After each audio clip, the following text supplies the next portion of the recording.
Değerli şagirdler, abituriyentlər, izləyicilər, bu dərsimizdə Səməd Behləncinin Balaca Qarabalıq hekayəsi ilə tanış olacaq. Hekayənin məzmunu ilə tam tanış olmaq, sizi tanış eləmək fikrim yoxdur. Bu bir uşaq nağıldır, uşaq ədəbiyyatının ən gözəl nümunələrindən biridir. Allegorik bir əsərdir. Əsərin qəhrəmanı Balaca Qara balıqdır. Balaca Qara, qısa məzmununu belə deyim ki, Balaca Qara balıq səfərə çıxır və nəhayətdə sonda taleyini də bilmirik nə olur. Onu bir balıq udan quş udur, onun mədəsinə düşür, dəndiyinə düşür, orada düzdür balığı. O da quşu öldürür, əsər belə bitir. Əsərin məzmunu ilə özünüz tanış olacaqsınız. Mən əsərlə bağlı bəzi diqqət etməli olduğumuz məqamlara toxunum. Bir daha deyirəm ki, bu əsər orta məktəbdə ən yaxşı, yəni orta məktəbdə tədris olunan ən yaxşı mövzulardan biridir. Ən yaxşı əsərlərdən biridir. Belə ki, bu həm 6-cı sinifdə keçir bu əsər, həm şagirdlərin dünya görüşünün artmasına, həm onlarda yaxşı bir xarakterin formalaşmasında əsərin böyük rolu var.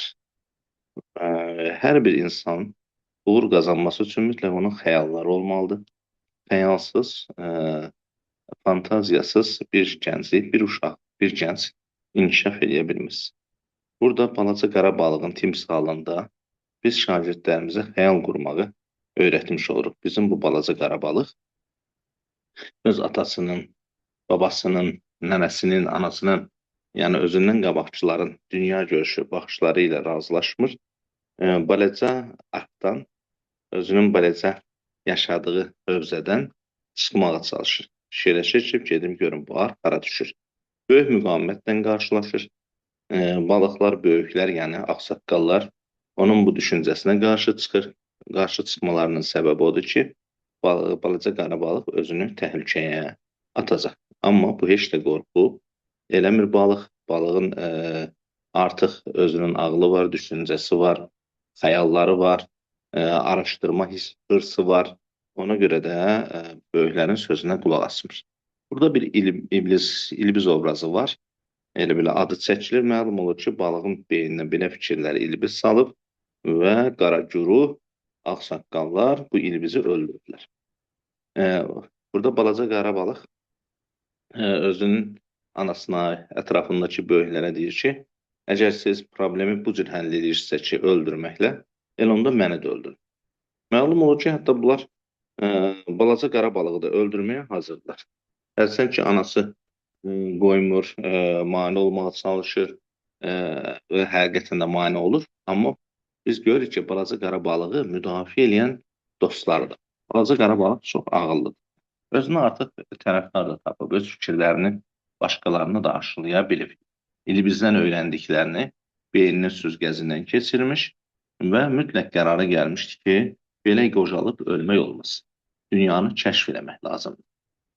Bu fikrini balıqlara da özünün taytuşlarından da beyninə salıb və onu ölümdən qutaranlardan biri də o dostları olur ki, onu mənəvi dəstək olurlar, onu tanıdıqları yerin son məqamına qədər ötürürlər ki, orada arx hardasa sızıb tökülür bir yerə, gölməçəyə, o gölməçəyə qədər də onu müşayiət edirlər, amma onunla getməyə ürək eləmirlər.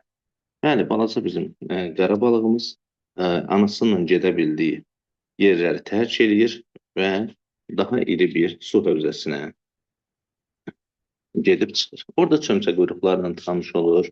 Balaca, həm də bu əsərdə qəribə şəkildə Balaca Qara balığa yazısı üstün keyfiyyətlər, əxlaq, ədəb, ərkan yüklüyüb deyəndə, yəni onda onun xarakterini o cür müsbət hallar verib. Məsələn, təvazökardır, qanmazlara qoşulmur, qanmazlara yuxarıdan aşağı baxa bilir, zahillərə yuxarıdan aşağı baxa bilir. Məsələn, çömçə quyruqlarla qarşılaşır, onların anası ilə qarşılaşır. Görür ki, heç bunları da qandıra bilmir. Qurbağanı da qandıra bilmir. Oradan aralanır, gedir xərçəngi görür. Məsələn, xərçəng onu tovlaya bilmir. Ağıllıdır. Özü də gördüyündən tez çaparaq nəticə çıxarda bilir. Sonra orada bir müsbət obrazı var, Çətinkəl obrazı var. Məsləhətlər verir, balaca qara balığa kömək eləyir, ona özünü qorumaq üçün. Sonra şikara çevriləndə özünü xilas eləmək üçün xəncər verir. Burada e, kərtənkələ ilə danışmaq manerasına fikir vermək lazımdır bu balaca qara balığın ki, o nə qədər ağıllı, nəzakətdən kərtənkələyə müraciət edir, onunla bağlı, onu həyatda gözləyəcək təhlükələrdən bağlı ondan məsləhət alır. Bu məsələlər də çox belə ciddidir. Demək, əgər biz əsəri yaxşıca təhlil eləsək şagirdlərdən, yəni danışmağın yönünü, yöntəmini də şagirdə öyrətmiş olarıq ki, insan nə cür nəzakətlə danışar və özünə faydalı məsləhətləri başqasından ala bilər. Məsələn, o kərtənkələdən soruşur ki, deyir, mənə deyiblər ki, məni nərə balığı yeyə bilər, məni saka quşu yeyə bilər, balıqdan yeyə bilər. O da kərtənkələ də ona deyir ki, burada nərə balığı zad yoxdur. Sakka quşu da bu həndəvərdə bircə rast gələ bilsən deyirsən, sakka quşuna rast gələ bilərsən. O nə vaad edir, allanıb onun kisəsinə girəsən. Ona məsləhətlərini verir. Sonra kərtənkələnin biz burada çox belə övladcanlı bir valideyn olduğunu görürük. O övladlarının yuxudan ayıldığını eşidən kimi tezcə balaca qara balığı tərk edir. Deyir ki, mənim bəs balalarım yuxudan qalxıblar. Bunlar hamısı şagirdlərə aşılanmalı, özdə maraqlı şəkildə, allegorik bir əsərin fonunda aşılanması daha gözəldir. Balaca qara balıq cəsarətlidir, ağıllıdır, daha böyük hövzəyə açılır, çay açılır, çaydan dənizə açılır. Orada belə deyim, özü də etibarlı biridir, ağıllı biridir. Yəni özün düşüncələrindən, davranışından bizdə özünə qarşı böyük bir rəğbət hissi oyadır. Məsələn, sakka quşunun kisəsinə düşəndə, məsələn, orada rizə balıqlarından düşmüş olur. O balıqlardan onun münasibətləri, dialoqu özünüz oxuyacaqsınız, nə qədər ağıllı olduğunu görürük. Və oradan xilas olmağı da bacarır. Nəhayət, bizim qəhrəmanımız gəlib dənizə çatır. Dənizdə ona izah edirlər ki, suyun üstünə qalxma ginən, orada sənin üçün böyük təhlükə var, balıqdan səni götürər. Və elə də olur, onu balıqdan götürür. O balığın mədəsinə düşəndə orada bir başqa balığa yaxşılıq eləyir, onu çıxarır. Sonra isə özü mübarizəyə başlayır. Hələ ondan qabaq balıqdanı alladıb bir dəfə özünü xilas edir, amma balıqdan yenə onu mədəsinə endirməyi bacarır. Amma bizim qəhrəmanımızın xəncəri var, qəhrəmanımız ağıllıdır, cəsurdur və o yenə mübarizə aparır. Hətta o bir balığı da xilas edir, balaca balığı sonra. Özü də özünün xilas olma, özünün taleyini biz artıq burada bilmirik, xəbərimiz olmur. Amma balaca qara balıq xeyirxahlığı ilə, cəsarəti ilə, ağlı ilə, xəyalpərvərliyi ilə bizim çox ciddi şəkildə diqqətimizi cəlb edir. Burada bir məsələni də atmaq lazımdır ki, bu əhvalatı, bu balaca qara balığın əhvalatını əslində bir nənə balıq danışır. Nənə balığın 11.999 dənə nəvə və nəticəsi var. Bu əhvalatı biçilər də qış vaxtı öz balalarına, nəvə nəticələrinə danışırdı. Bu yerdə nağılı saxlayır ki, quş ki var bu balığıdan, onu deməli artıq içəridə xəncərdən balaca qara balıq yaralayır, onu haldan salır, o yerə inir, yerə deyəndə, yəni suyun üzünə inir, artıq həlak olmada nağılı saxlayır və deyir ki, nağılın arxasını sizə sonra danışacağam.